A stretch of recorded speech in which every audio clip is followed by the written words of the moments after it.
Welcome. In front of me is an iPhone SE from 2022, and today I will show you how you can insert a SIM card into this phone. Now there is no SD card expansion, so we're just gonna stick with one SIM. Anyway, for this you will need a SIM eject tool, which comes provided with the device in the box, so you can get it from there. You can also use a paper clip, straighten one on the ends, and it should work just as well.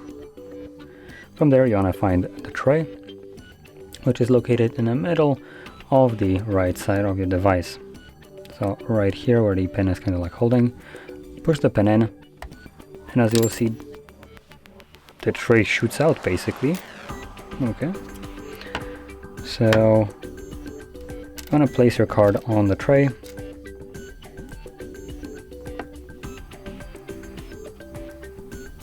There you go. Now there is only one way you can place it, any other way it just won't fit. So place it on the tray and then insert it back into your device.